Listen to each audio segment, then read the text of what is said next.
함께 기도하겠습니다. 아버지 하나님, 오늘도 하나님을 찬양하며 하나님께 예배합니다. 이 시간 하나님께서 우리를 만나주시고 위로하여 주시고 치료하여 주시고 힘을 주시기를 소망합니다. 연약한 자들이 많습니다. 주의 은혜를 구하는 자들이 많습니다. 하나님이 아니면 살 수 없는 절박한 상황에 있는 사람들이 있습니다. 주님, 이 시간 도와주시고 힘을 주시고 역사해 주시기를 원합니다. 주님의 말씀을 간절히 사모합니다.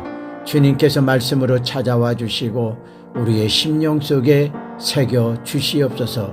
연약한 종에게만 맡기지 마시고 친히 역사해 주시기를 원합니다. 예수 그리스도의 이름으로 감사하며 기도하옵나이다. 아멘. 샬롬. 이 한 주간도 주님의 귀한 사랑을 힘입고 치료하시고 위로하시고 도우시는 주의 능력을 힘입는 한 주간 되시기를 소망합니다. 성경 말씀 보겠습니다. 마태복음 6장 31절에서 34절 말씀입니다.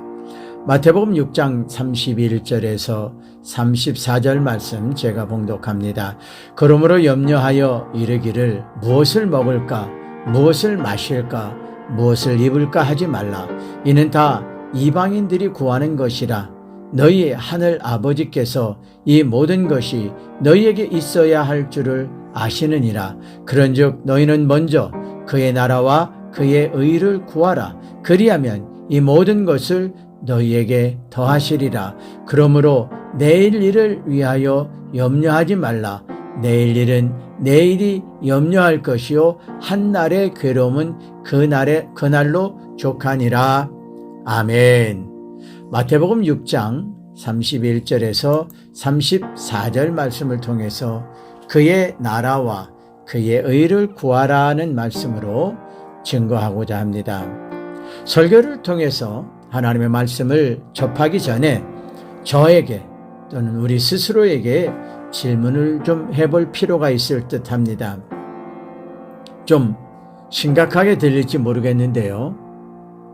나의 삶의 목적이 무엇인가? 내 인생의 목표가 무엇인가?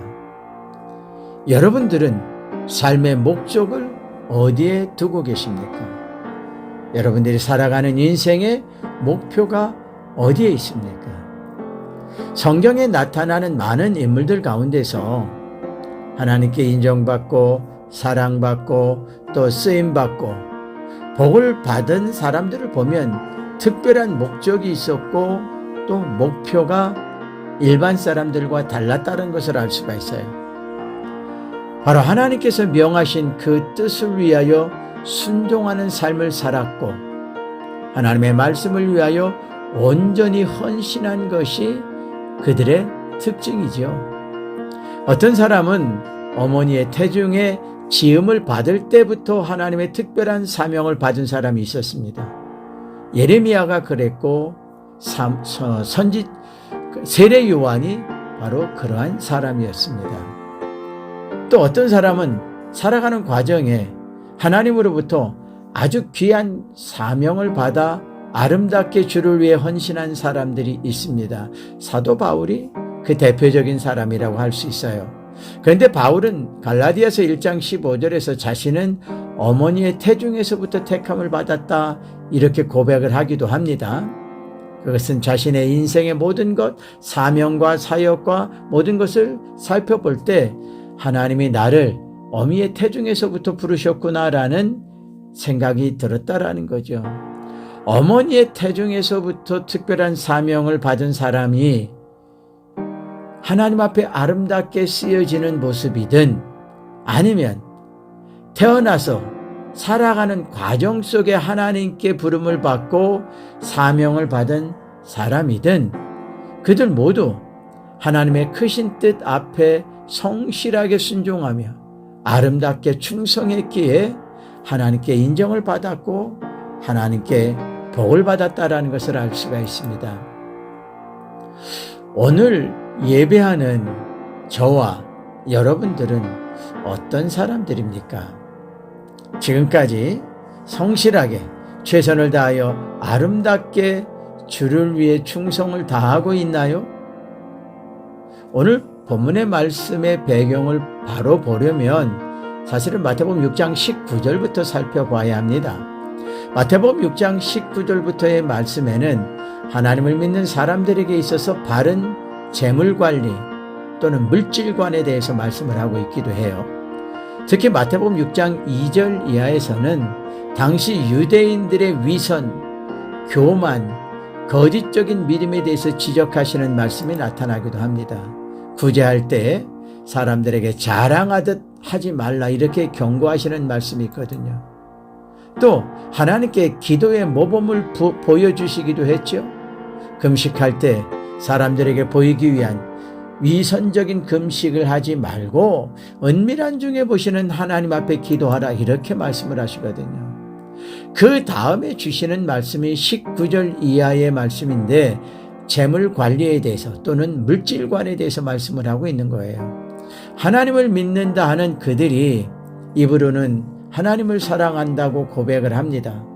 하나님께 제사를 드린다고 하는데 그들의 중심은 사실 자기들의 육신의 생활과 자랑과 욕심을 추구하고 있다는 것을 주님이 지적하고 있는 거죠.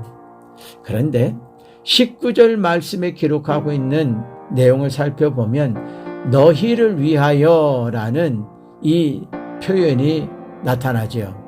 여기에서 주님께서 하시는 말씀의 의도가 분명히 나타나죠. 자신을 위한 삶이 아니라 하나님 중심적인 삶을 살아야 한다 이것을 말씀하시는 거거든요. 주님께서 왜 이러한 말씀을 하시는 걸까요? 그 삶의 중심과 계획이 사람 자신들에게 있다는 것을 지적하는 말씀이거든요. 여러분, 사람이 하나님 중심적인 사람인지 아니면 자기 자신 중심적인 사람인지 그것을 어떻게 구분할 수 있을까요? 물론 대화를 해보면 알아요. 대화를 해보면 극히 자기 중심적인 사람, 자기애가 강한 사람, 이기적인 사람들이 그 특징이 나타나지 않습니까? 그런데 영적인 면에서 이 사람이 정말 하나님 중심인가 자기 중심인가 어떻게 아느냐면 그들이 하는 기도의 내용을 가만히 보면 알 수가 있어요. 그 기도의 내용이 하나님의 나라와 하나님의 영광을 위한 기도인지 하나님께 부르짖으며 자기 중심, 자기 욕심, 자기의 목표를 추구하는 기도인지 그걸 보면 아주 금방 구분이 됩니다. 19절에서 너희를 위하여 라는 말씀은요, 삶의 목적, 추구하는 노력, 그 모든 것이 자신의 목적이 되고 자신을 위한 수고를 하는 행위, 그것을 지적하는 말씀입니다. 원어로 본다면 이렇게 의역이 될 것 같아요. 너희를 위하여 땅에 보물을 쌓아두기 위하여 노력하는 그 행위를 그치라 이렇게 명령어로 나타나거든요. 물질의 욕심에 사로잡혀서 오직 그것에 집중되어 있는 삶의 모습, 욕심에 가득 차 있는 모습을 끝내라는 명령이에요. 물질, 명예, 세상 권력에 사로잡혀 있는 사람들, 하나님의 뜻도 하나님의 말씀도 바로 살피지 못하고 자신의 욕심대로 행하는 그 모습이 보이지 않습니까? 자칫 잘못하면 재물이 나쁘다, 명예가 나쁘다 이렇게 오해를 할 수가 있는데 재물, 보석, 돈, 명예, 권세가 나쁘다는 것이 아닙니다. 그러한 것들이 재물과 돈과 명예와 권력이 사람을 타락시키고 망하게 할 수 있다 이것을 지적하시는 거죠. 하나님의 뜻을 추구하고 하나님의 일을 해야 하는 사람이 재물과 세상의 명예에 사로잡히게 되면 결코 하나님의 뜻을 이루어드리는 온전한 도구로 쓰여지지 못하게 된다는 겁니다. 마태복음 6장 24절 말씀을 제가 읽어볼게요. 한 사람이 두 주인을 섬기지 못할 것이니 혹 이를 미워하고 저를 사랑하거나 혹 이를 중히 여기고 저를 경히 여김이라 너희가 하나님과 재물을 겸하여 섬기지 못하느니라. 아멘. 여기서 주인이라는 단어가 나오죠. 두 주인, 그랬을 때 주인이 나타나는데 이 주인이라는 원어는 여러분이 다 알고 계시는 바대로 퀴리오스라는 겁니다. 이 퀴리오스라는 말은 주, 주인, 주님 이러한 의미가 되지요. 여기에서 당시 예수님의 제자들이요, 예수님을 퀴리오스, 주님으로 호칭을 했잖아요. 그런데 세상 사람들이 예수가 아닌, 하나님이 아닌 재물, 명예, 권력을 자신의 주로 섬기고 있는 그러한 모습을 지적하고 있다라는 겁니다. 이미 많은 사람들에게는 재물이 자신의 하나님처럼 되어 있기도 하죠. 주님은 사람이 재물과 하나님을 둘 다 함께 섬길 수 없다라고 말씀을 하셨습니다.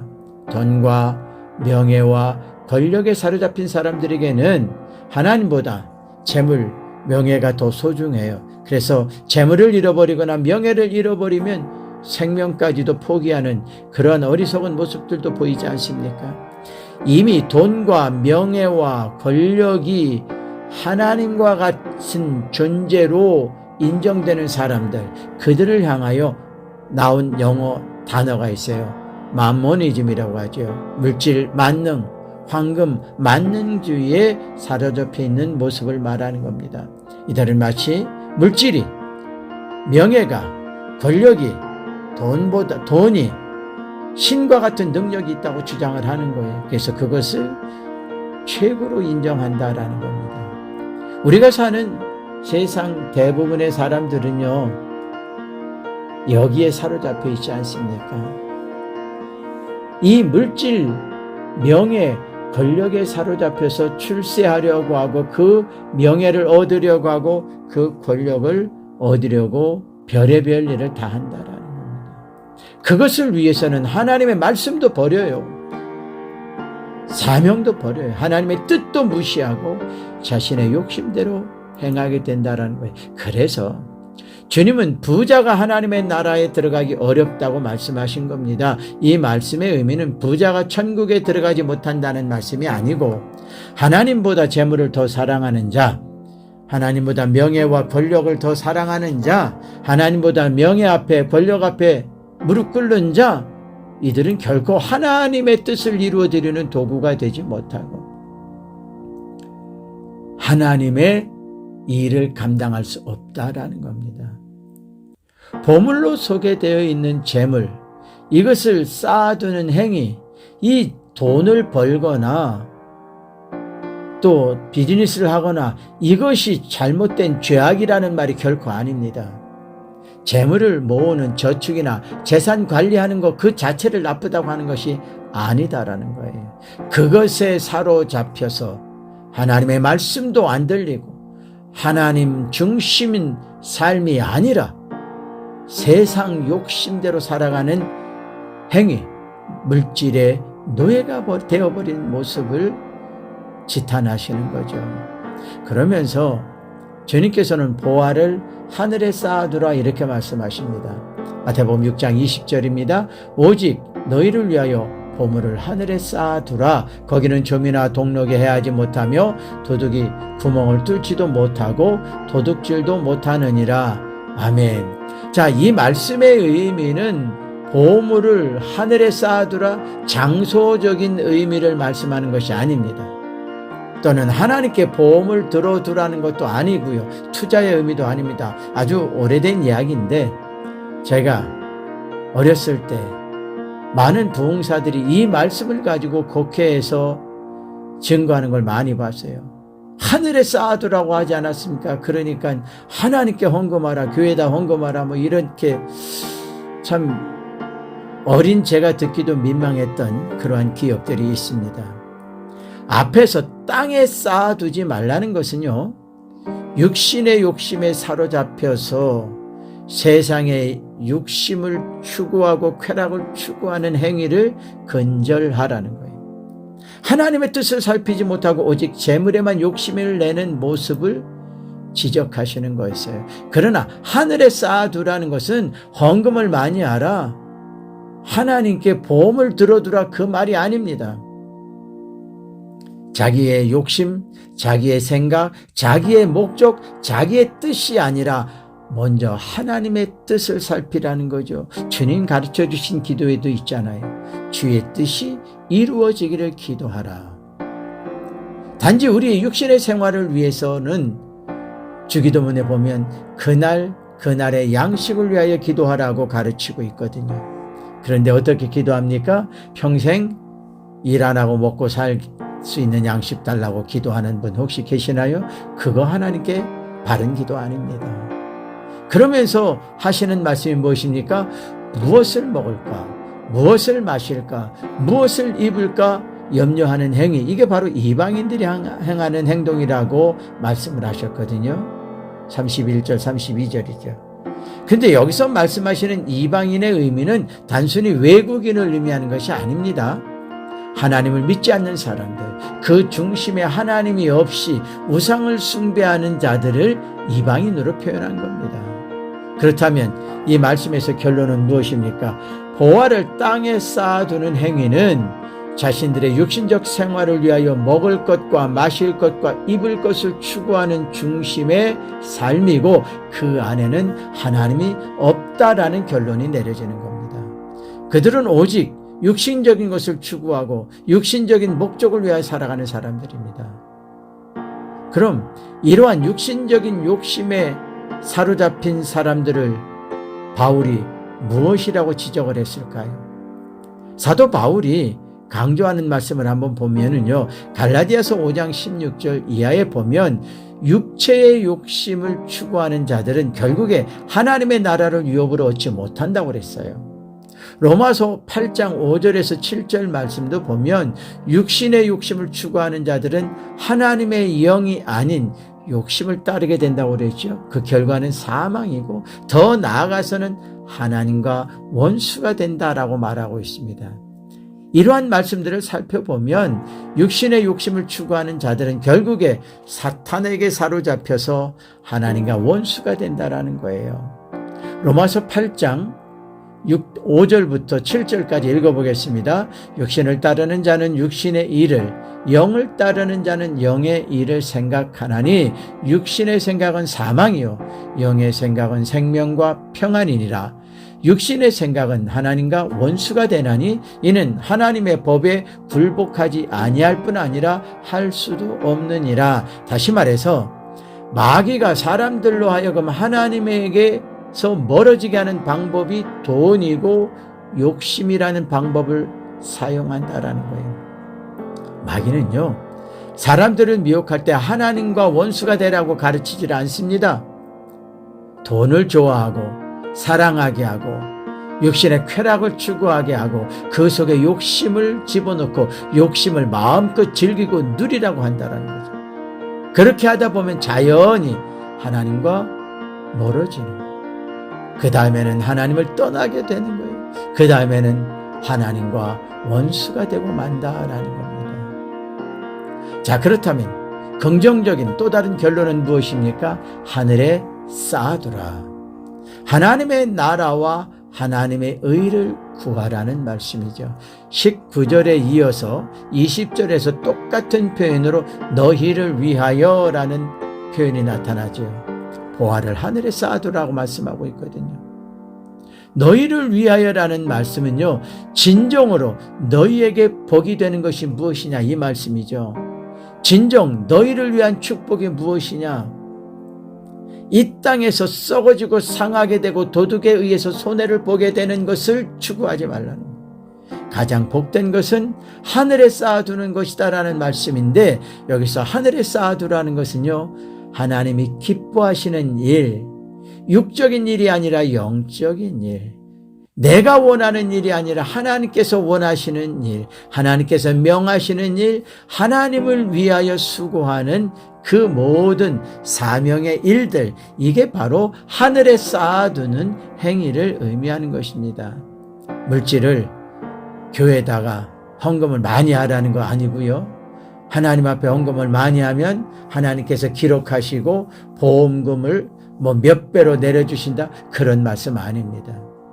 하나님께서 바라보시는 일, 하나님께서 기뻐하시는 일, 하나님께서 관심을 갖고 계시는 일, 하나님께서 우리에게 기대하시는 그 일, 그 일에 최선을 다하고 수고할 때 하나님이 기뻐하시는 거예요. 하나님께 인정을 받는 거죠. 그 일이 뭡니까? 첫째는 예배입니다. 하나님께 예배로 시작하는 거예요. 그리고 기도로 이어지는 겁니다. 그리고 하나님의 일이 증거되고 말씀이 증거되고 일이 진행되는 그 현장에 우리의 사랑과 수고와 기도가 함께 있는 거죠. 그걸 말하는 거예요. 그래서 먼저 하나님의 나라와 하나님의 의를 구하라, 이렇게 말씀하고 있습니다. 마태복음 19장에 보면 어떤 사람이 와서 주님께 영생을 얻기를 위한 질문을 했다고 하죠. 그 사람은 부자였고 관원이었고 청년이었습니다. 그가 원하는 것은 영생이었죠. 하나님의 나라에서 영원히 사는 것을 원하는 사람이었는데 그는 아주 어려서부터 율법을 잘 지켰다고 자부하고 있어요.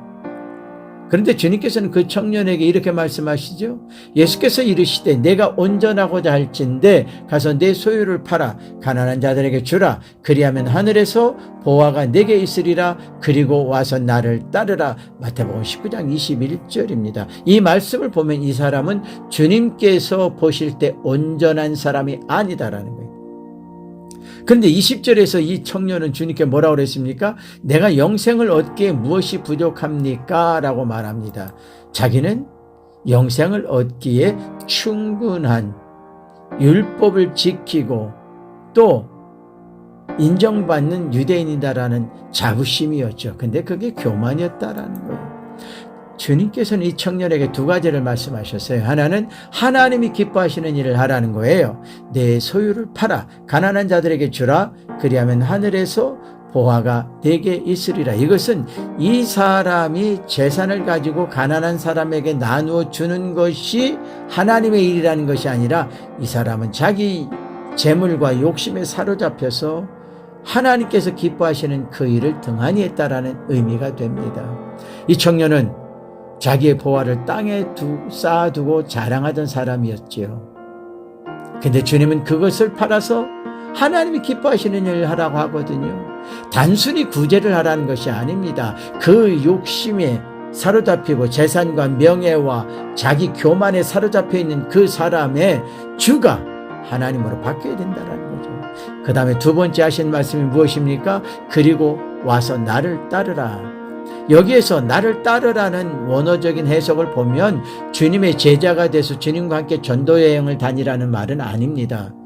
자기의 직업과 삶의 모든 것을 다 버리고 주님을 따르라는 것이 아니라 주님이 사랑하고 섬기며 봉사하며 희생하셨던 것처럼 너도 그러한 삶을 살라라는 의미예요. 제자들을 부르실 때는 나를 따르라, 그거는 주님과 동행하는 것을 말씀하셨지만 이 부자, 관원, 청년에게는 섬기며 사랑하며 봉사하며 희생하는 삶의 실천자가 되라는 것입니다. 그런데 그 청년이 어떻게 됐습니까?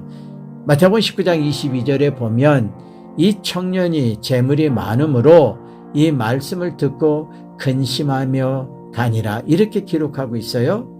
과연 이 청년 관원은 영생을 얻었을까요? 천국에 가봐야 알겠지요. 이 말씀에서 근심하며라는 원어를 보면 아주 큰 고통을 느끼며 돌아갔다라는 의미가 돼요.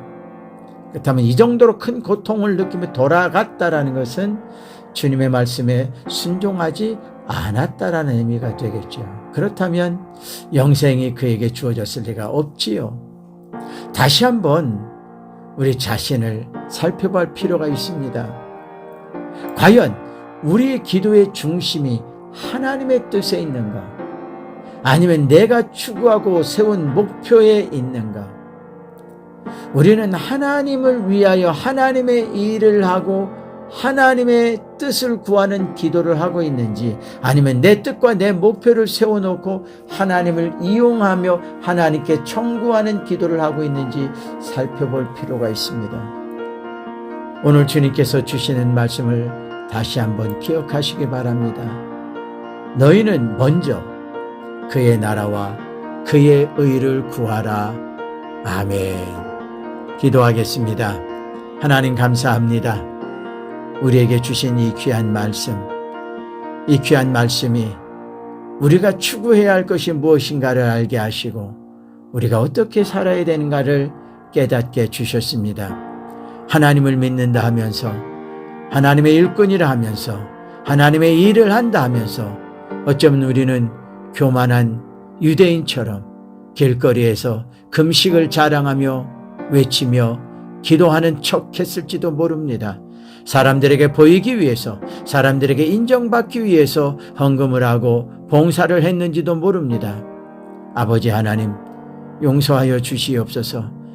이제 우리는 주의 의를 위하여, 주의 영광을 위하여 가장 낮은 곳에서, 가장 어두운 곳에서, 힘든 곳에서 주님 하신 그 모습대로 실천하며 사랑하며 섬기는 주의 사명자가 되기를 소망합니다.